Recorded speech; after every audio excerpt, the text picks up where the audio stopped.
Good morning, children. See the next topic, apparent depth. Here the object is in denser medium and observer is in rarer medium. Okay, object is in denser medium and observer is in rarer medium. Okay, here it is the object which is placed in denser medium of refractive index mu.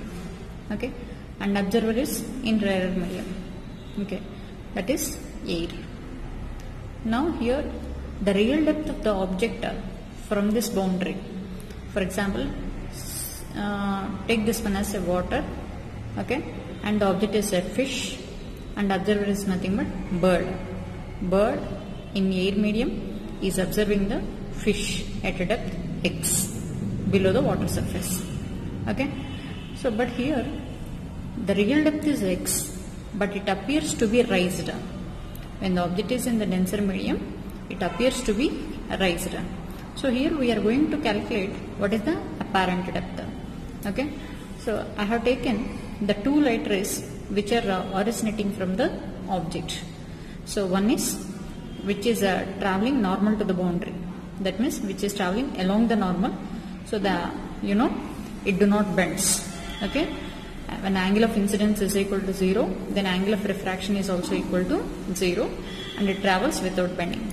And I have taken one more ray which is incidenting obliquely at this water surface.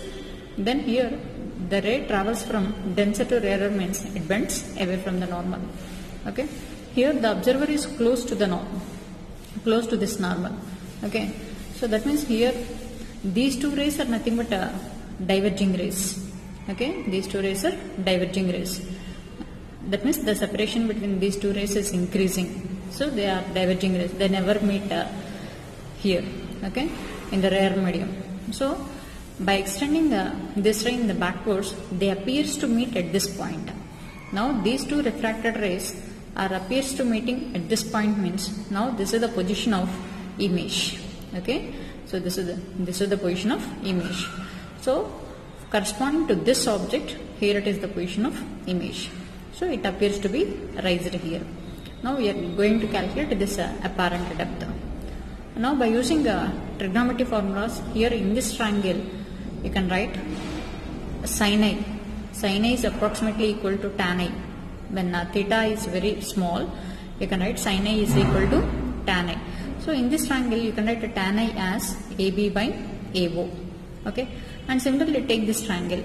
And now in this triangle, so sin R is approximately equal to tan R, and tan R can be written as AB by AI. Okay, now apply the Snell's law. Okay, so here when the angle of incidence is I, here the angle of refraction is R, means so according to Snell's law you can write mu sin I is equal to 1 into sin R. Okay, now substitute the formulas sin I and sin R. Okay, then you will get mu is equal to AO by AI. Okay, mu equal to AO by AI, where AO is nothing but real depth and AI is nothing but apparent depth. Okay, so mu is equal to real depth by apparent depth. Understood?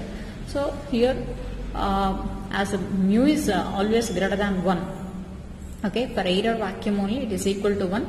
So other than air or vacuum, mu is greater than 1. That means real depth is greater than that of apparent depth. Okay, so when the object is placed in the denser medium, it appears to be raised. Okay, so what is the shift means? So shift means you have to find the difference between real depth and apparent depth. Okay, so real depth is nothing but x. Okay, and apparent depth is nothing but, you can write x by mu from this equation.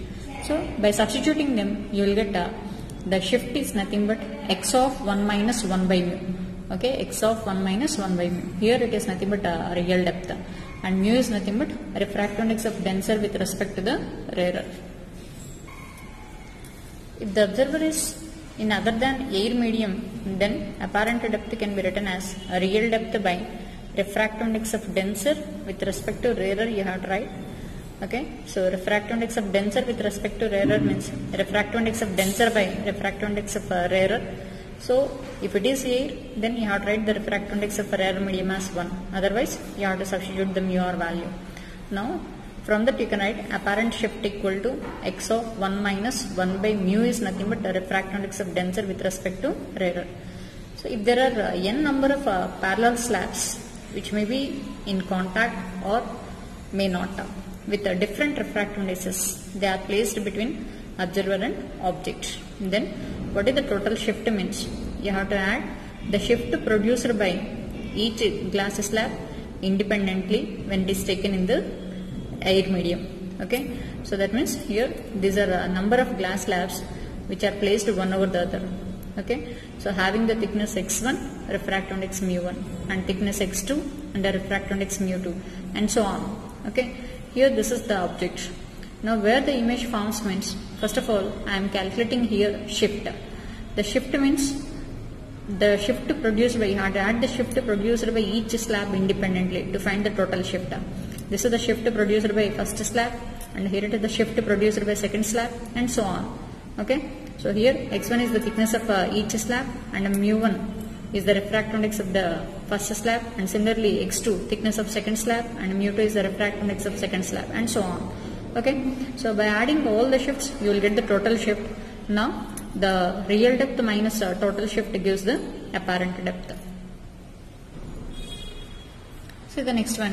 When the object is in rarer medium and observer in denser medium. When the object is in rarer medium and observer in denser medium, that is object is nothing but, here I have taken the bird and observer is nothing but fish. Okay, fish is observing the bird. Okay, so here the bird appears to be raised. Okay, that means the apparent height is more than that of real height. Okay, here I am going to calculate what is the apparent height. So originally it lies at a height y from this boundary. Okay, this is the boundary separating the air and water surface. So above this water surface the bird lies at a height y. Okay, and fish is observing the bird here. Okay, so where the image of a bird forms means, we have to take the two light rays which are originating from the bird. Okay, so this is one light ray which is incidenting normal to the boundary, so which goes without any deviation, and this is another ray which is incidenting obliquely at the boundary. Okay, so as the light is traveling from rarer to denser medium, it bends towards the normal. Okay, here the light ray is traveling from rarer medium to denser medium, so it bends towards the normal. Now by extending this, actually these two light rays are also diverging rays here. They do not meet on further extension. So that's why here I am extending them in backward direction. So now these two light rays appears to meet at this point. Okay, so this is nothing but virtual image corresponding to this object. Okay, so here if this is the apparent height and here it is the real height. Actually here this is nothing but I have taken the angle of incidence, okay, for this oblique incident ray, and this is the angle of refraction. So when this is I, you can take this one as I here. Okay, and here by extending this light ray here, so as this light ray is making an angle R with the vertical, you can take this angle as R. Again take this triangle and take this triangle. So write tan I and tan R. So tan I is approximately equal to sin I and tan R is approximately equal to sin R. So from that you can write the sin I and sin R values. Again apply the Snell's law here. So that is 1 into sin I is equal to mu into sin R. Okay, now substitute the values of sin I and sin R. Now you will get this one, apparent height equal to mu into real height. So y apparent equal to mu into y. As mu is greater than 1, you will get the apparent height is greater than that of real height. Okay, so what is the apparent shift means? You have to find the difference of apparent height and real height, that is mu minus 1 into y. Okay, so if object is other than in air, then apparent shift can be written as, here mu is replaced by refractive index of denser with respect to rarer, you have to write. Understood? Okay, so you have to remember, so when the object is in the denser medium, then the mu is equal to refractive index of denser with respect to rarer is equal to real depth by apparent depth. Real depth by apparent depth. That is the formula for when object is in denser medium and observer is in rarer medium. And from that you can calculate the apparent depth and you can find the shift also. So the shift is nothing but, so x of 1 minus 1 by mu. Mu means refractive index of denser with respect to rarer. And when the object is in a rarer medium and the observer is in denser medium, then the refractive index of denser with respect to rarer is nothing but apparent height by real height. So this is nothing but refractive index of denser with respect to rarer, that is apparent height by real height. And the apparent shift is nothing but refractive index of denser with respect to rarer minus 1 into y. You have to remember this formula. Now see the normal shift due to glass slab. So let us consider a glass slab of thickness T of refractive index mu. An object is placed in front of the glass slab. Okay. So in order to find where the image forms on refraction through glass slab, here I am taking the two light rays which are originating from the object. This is one light ray, okay, which is traveling along the normal to this glass slab. So it goes without any deviation. This is one more light ray, okay, which is incidentally obliquely on this boundary. Okay. So here the light ray is traveling from rarer to denser. Okay. So it bends towards the normal. Rarer to denser. So it bends towards the normal. Okay. So again here this is the refracted ray. Again draw the normal at the point of incidence. Now the light ray is traveling from denser to rarer. So it bends away from the normal. Okay. Now these two light rays are nothing but diverging rays.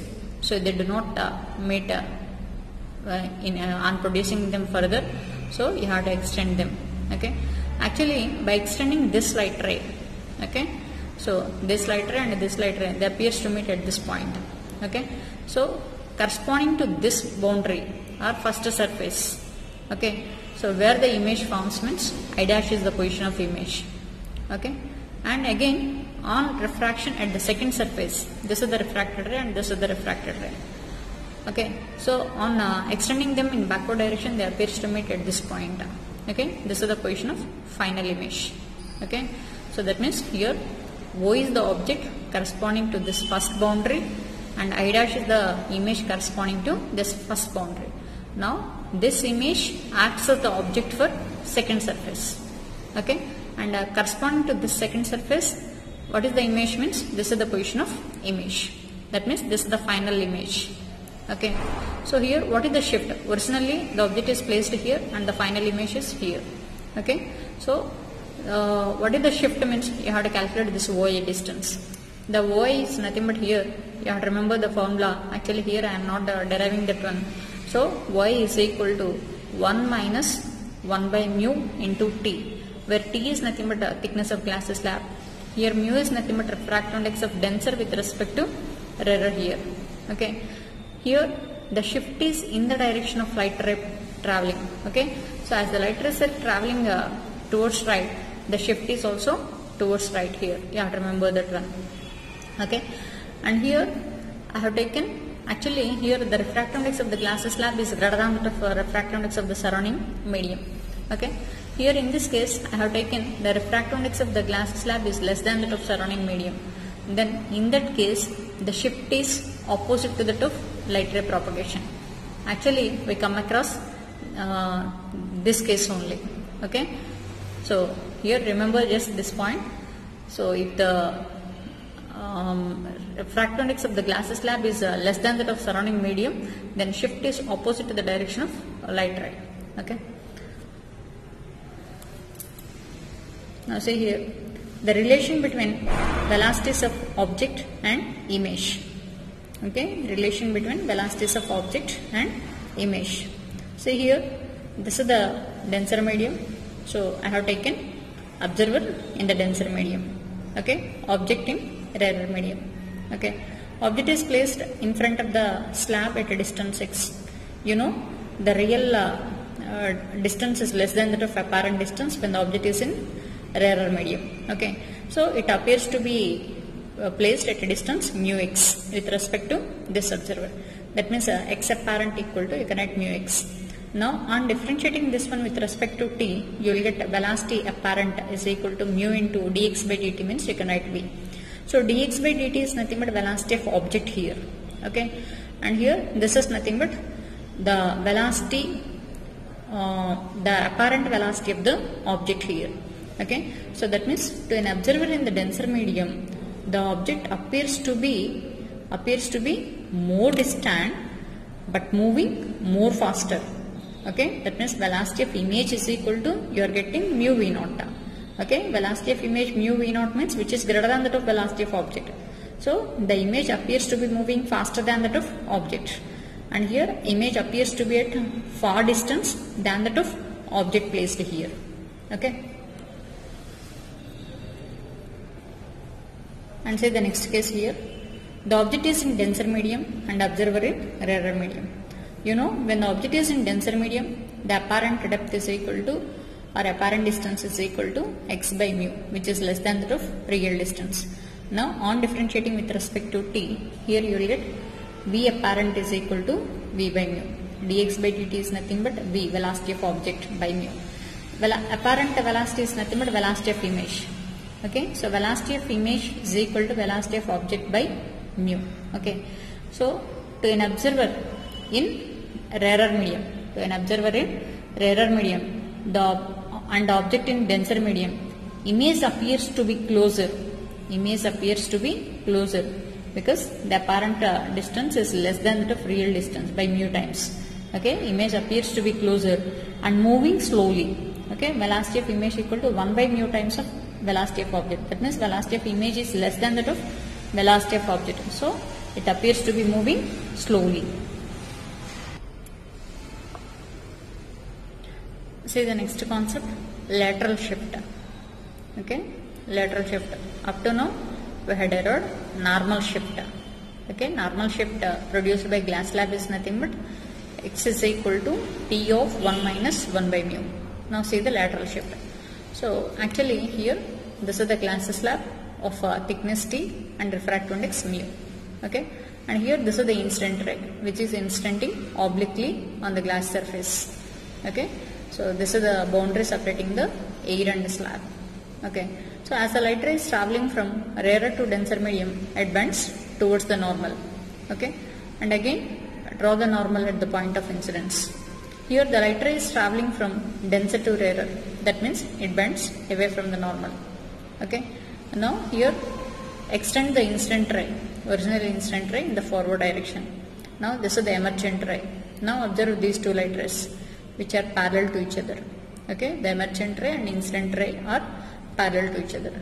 But here this perpendicular distance, the perpendicular distance between incident ray and emergent ray is called as lateral shift.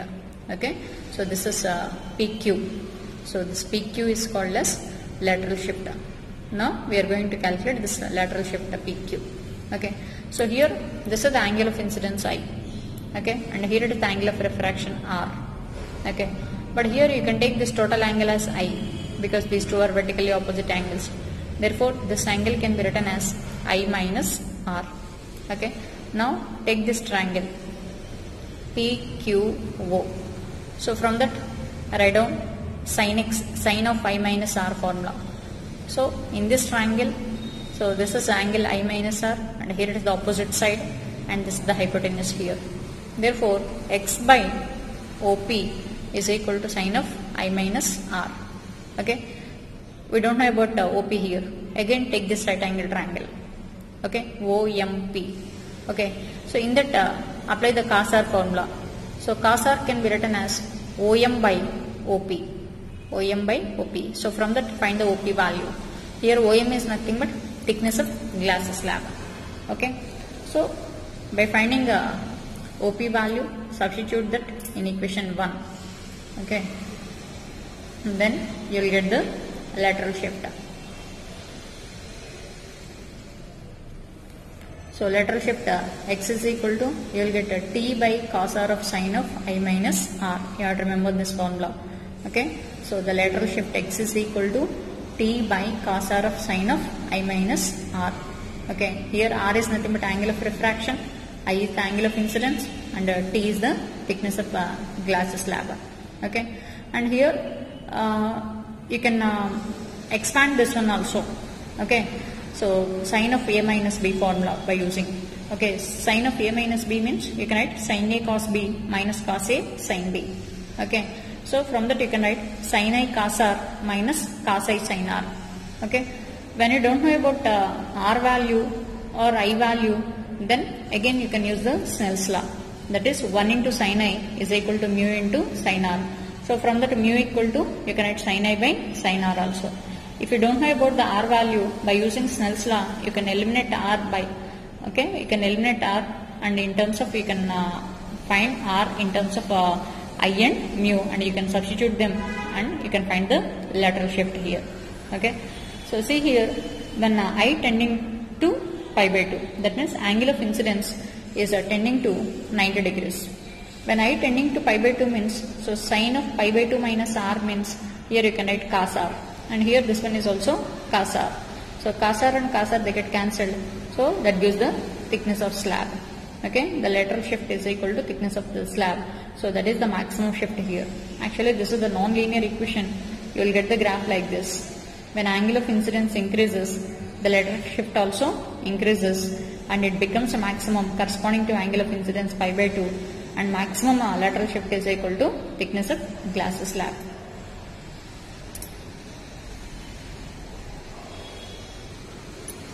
Now see the examples of refraction. So first one, the oval shape of the sun in the morning and evening. The oval shape of the sun in the morning and evening is due to refraction phenomena. Next, the visibility of the two images of an object. Visibility of two images of an object. That means here, for example,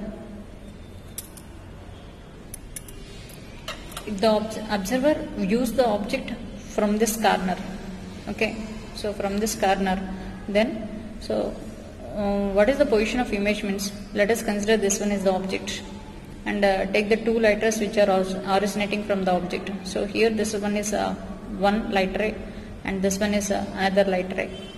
Okay, this is incidenting normal to the boundary, and this is the oblique incidence, so which travels away from the normal on refraction. By extending these two light rays here, this is the position of image here. Okay, this is I1 here.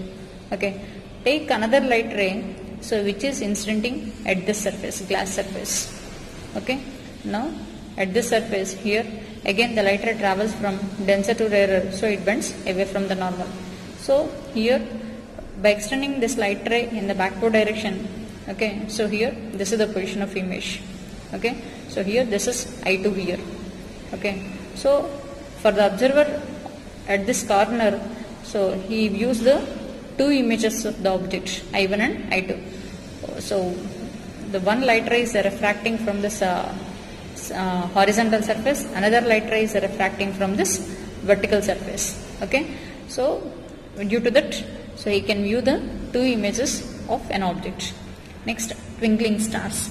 So as the refractive index of the different layers of the atmosphere fluctuates due to variations in temperatures, then the stars appears to be bending of linear object in liquid. So bending of linear object in liquid means, for example, when we place some pencil in a mug of water. Okay, for example, this is the pencil which is placed in a mug of water. Actually here the different points of the pencil lies at different distances from this boundary. Okay, so as you know, when the object is placed in denser medium, it appears to be raised. Okay, so each one appears to be raised here. Corresponding to each point, the image appears to be raised here. So finally, you will get the image corresponding to all these points like this. So here, this is the pencil. For the observer here, the pencil appears to be like this. That means it appears to be bending. Okay, when it is placed when it is placed in the liquid. Okay, with some inclination.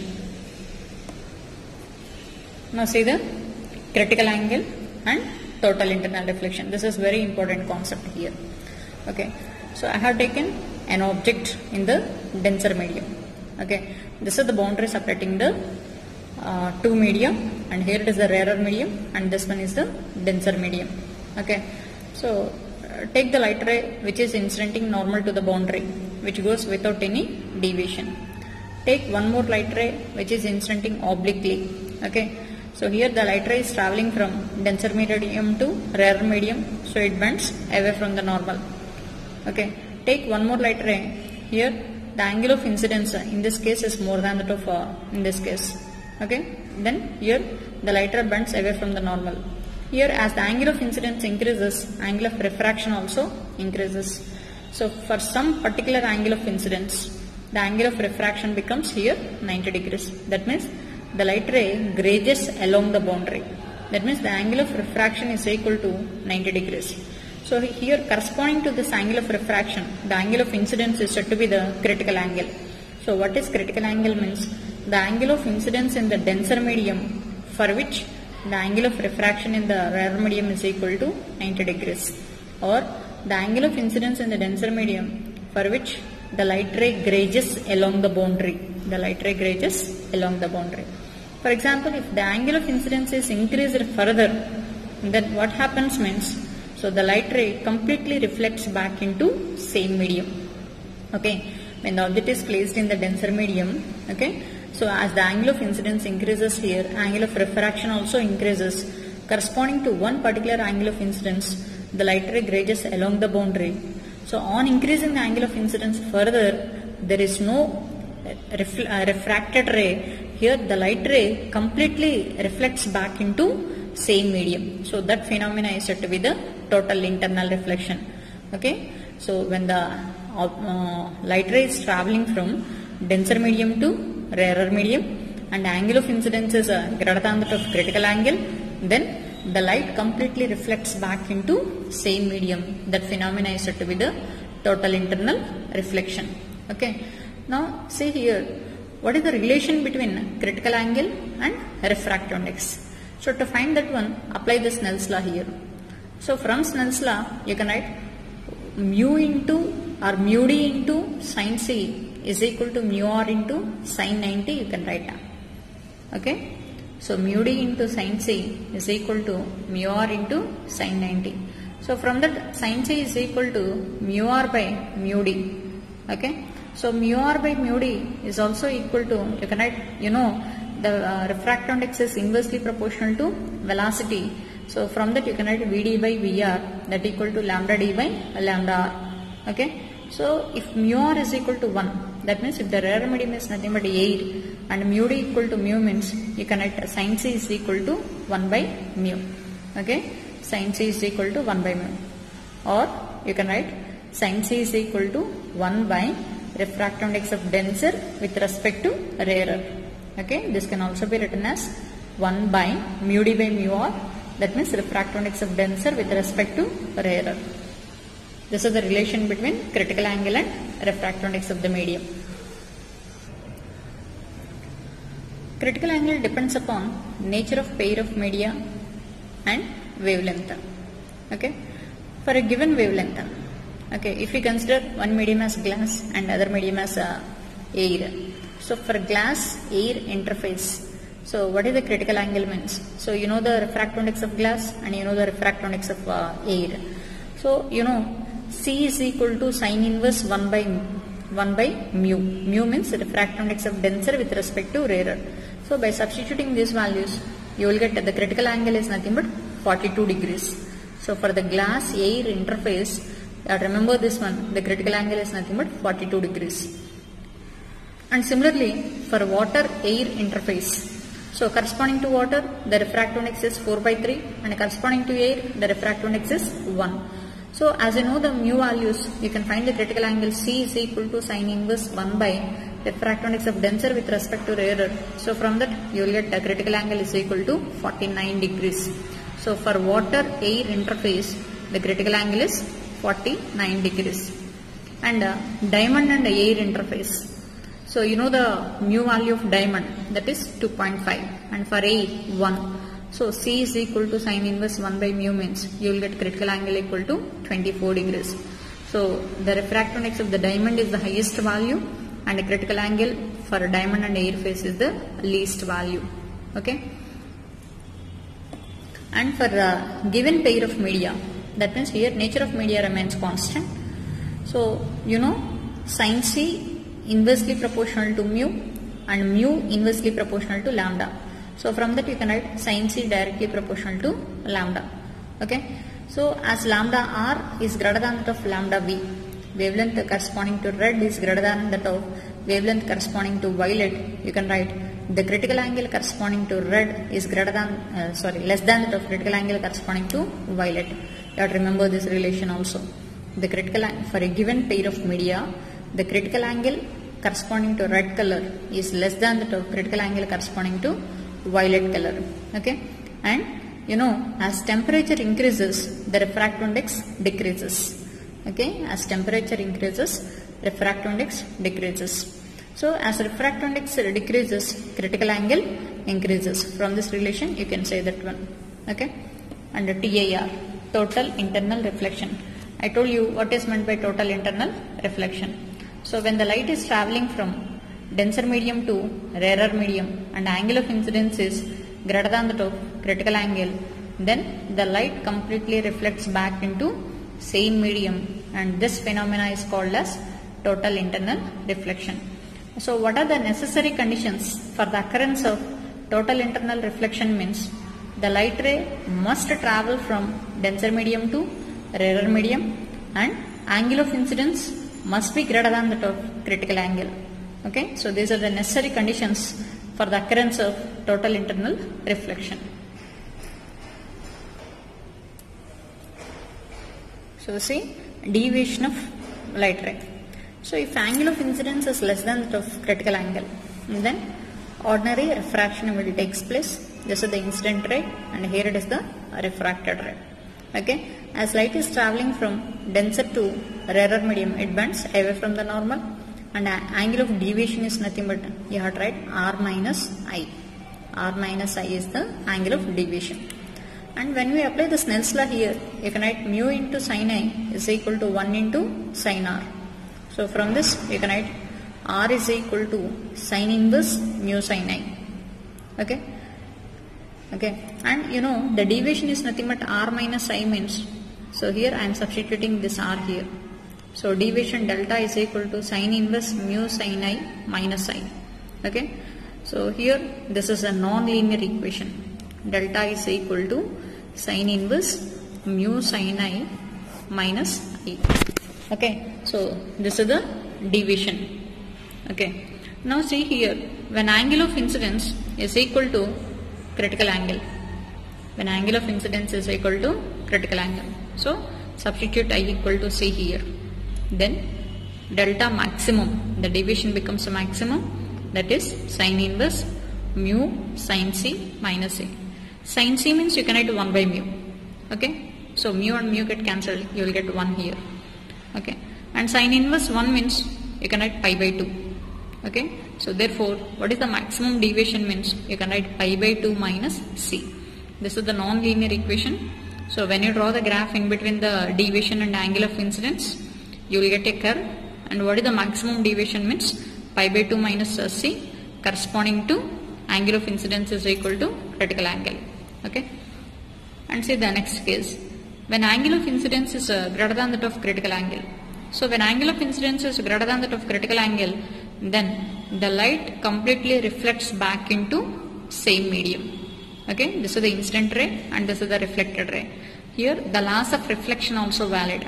That means here if this is angle of incidence I means, then this angle is also equal to I. Angle of incidence is equal to angle of reflection.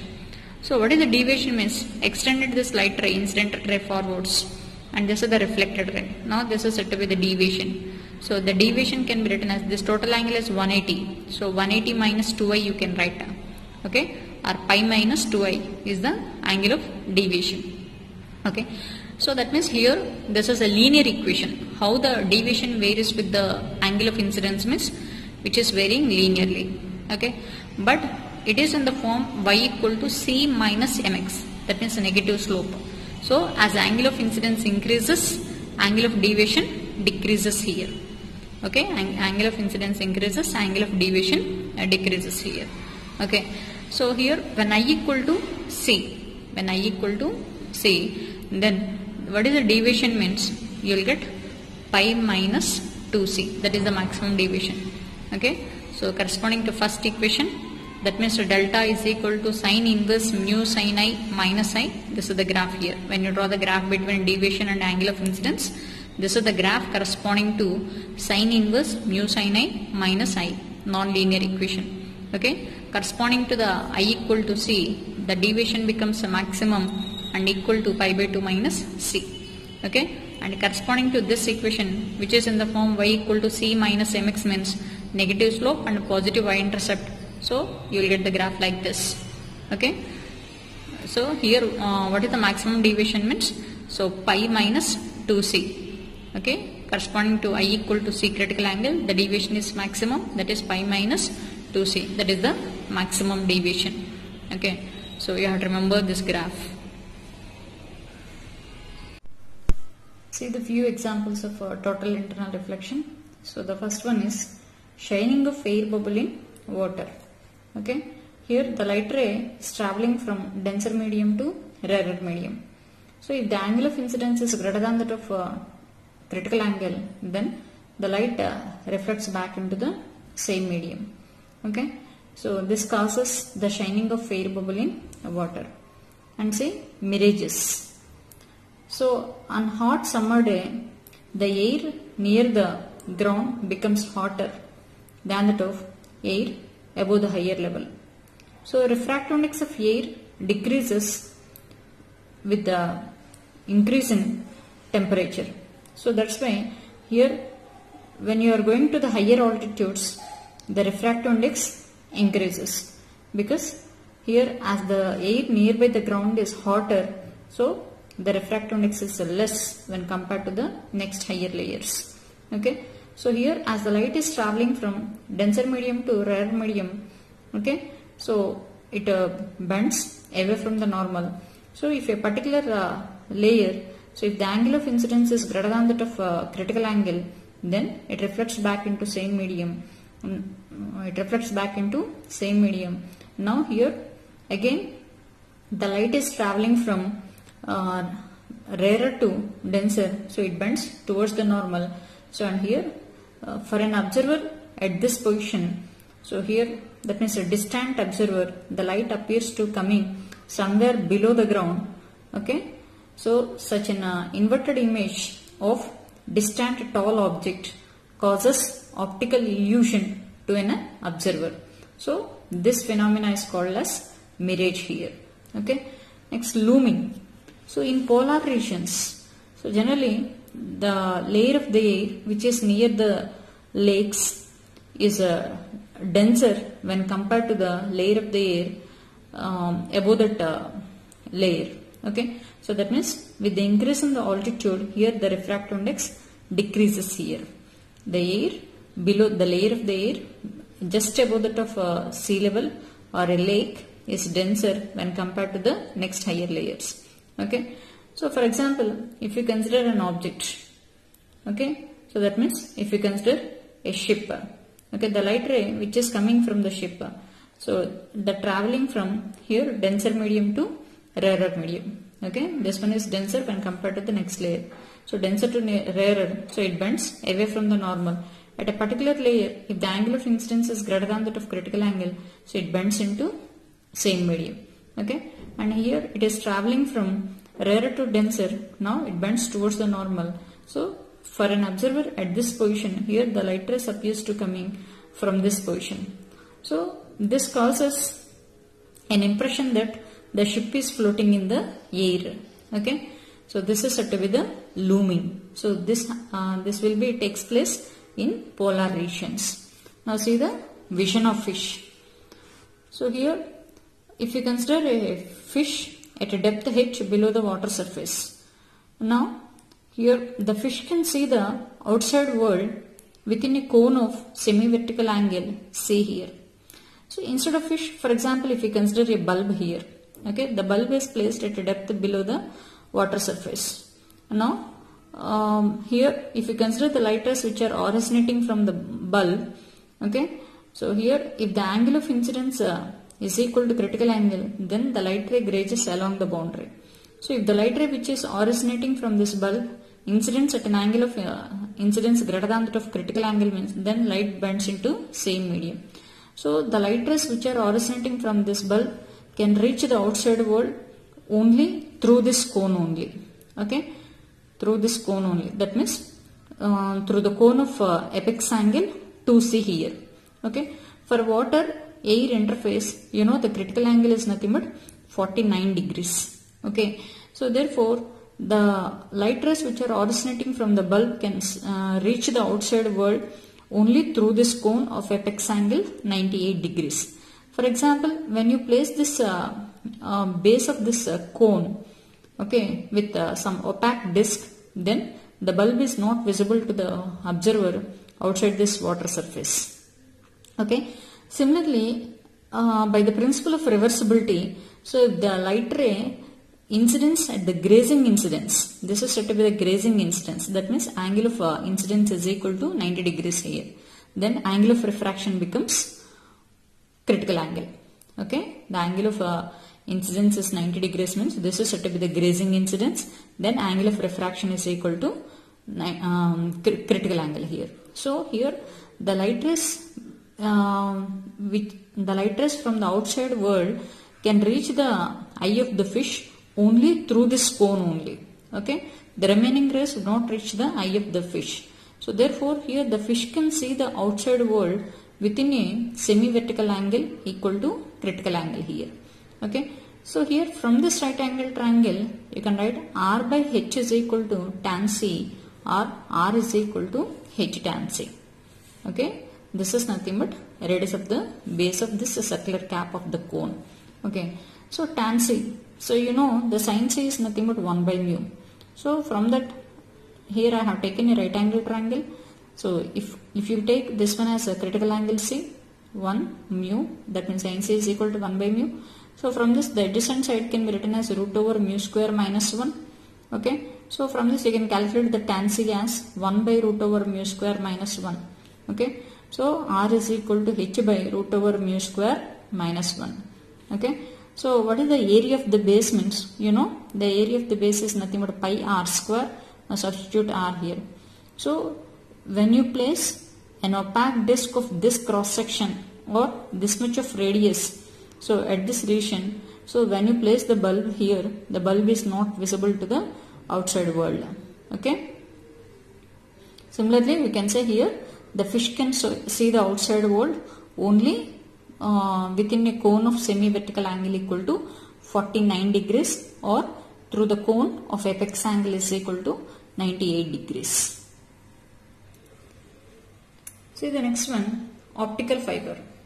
Okay, so here the optical fiber is the transmission medium to carry the optical signal without any appreciable loss. Okay, so these are used in the communication purposes to send the optical signals from one place to another place without any appreciable loss. Because you know, so in a TIR phenomena, the light ray completely reflects back into the same medium. Okay, that means there is no loss. Okay, so here the basic principle involved is nothing but TIR, in the transmission of signal from one place to another place. See the construction here. So here the inner layer is nothing but so core, which is having more refractive index, and it is surrounded by another layer called as cladding, and whose refractive index is mu2, and for extra protection the cladding is enclosed in an additional layer called as buffer or sheath here. Understood? Here the optical fiber consists of a core, the central layer is called as core, which is surrounded by cladding and which is surrounded by sheath or a buffer. Okay, so here the core has higher refractive index when compared to the cladding. So here the diameter of this optical fiber is very, very small, which is approximately around 50 micrometer, that is hair-like size. Okay, here when the light ray enters at this interface, now the refraction takes place. Now here the light ray is traveling from denser medium to rarer medium. That means the refractive index of core is greater than that of cladding. So if the angle of incidence is greater than that of critical angle, then the light ray bends into the same medium. Okay. So here again the TIR takes place and again the TIR takes place. In this way, so the light travels from one place to another place here. Okay, so without any appreciable loss, the light is traveling from one place to another place. Okay, so what is the maximum angle of incidence at this interface so that the light is confined within this core means? So that maximum angle is called as launching angle. Okay, you have to remember this one. The launching angle is equal to sine inverse root over mu1 square minus mu2 square, where mu1 is the refractive index of core and mu2 is the refractive index of cladding. Okay, so the maximum angle of incidence, okay, the maximum angle of incidence is said to be the I maximum is nothing but launching angle. Okay, so launching angle, so L is equal to sine inverse root over mu1 square minus mu2 square. Okay, now see the uses of optical fibers. So optical fibers are used to they are used as sensors. They are used to find temperature and pressure.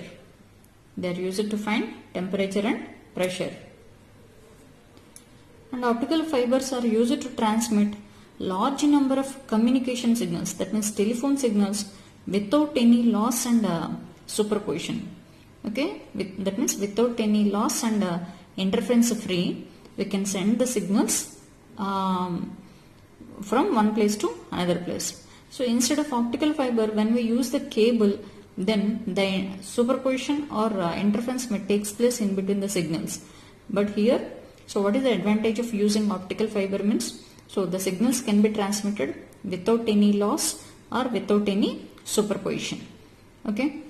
Next, these are used to measure the blood flow in heart. Okay.